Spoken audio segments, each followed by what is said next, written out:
আজ সকালবেলা শুরুটা হয়েছে খুব খারাপভাবে। সকালবেলা আ ছবি তুলতে গিয়ে হাত থেকে পড়ে আমার iPhone 16 প্লাস মোবাইলটা আ ক্যামেরা ফ্রন্ট ক্যামেরা ঠিক আছে ছিল। ১ম এ ঠিক ছিল না। পরে রিস্টার্ট দেওয়ার পর ঠিক হয়ে গেছিল। কিন্তু ব্যাক ক্যামেরা একদম টোটালি ড্যামেজ হয়ে যায় এবং পরবর্তীতে তারপর আমাকে যমুনা ফিউচার পার্কে এসে ওইটা ঠিক করা লাগে। তো এই যে যমুনা ফিউচার পার্কে এসে মানে আক্কেস সালামি দিয়ে ফেরত যাচ্ছি। মনটা ভীষণ খারাপ। আমার ছোটবেলা থেকেই ইলেকট্রনিক্স জিনিসের উপরে একটু বেশি ফ্যাসিনেশন কাজ করে। তো iPhone আমার হাতে ২ টা যদিও। কিন্তু কখনোই আমার হাত থেকে পড়ে নাই। ট্রাইপডে আমি দিয়ে ছবি তুলতে গিয়ে এই ধরনের অ্যাক্সিডেন্টটা হলো।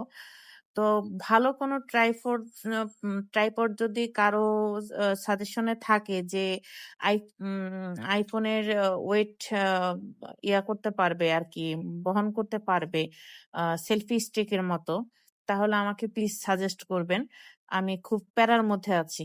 ধন্যবাদ।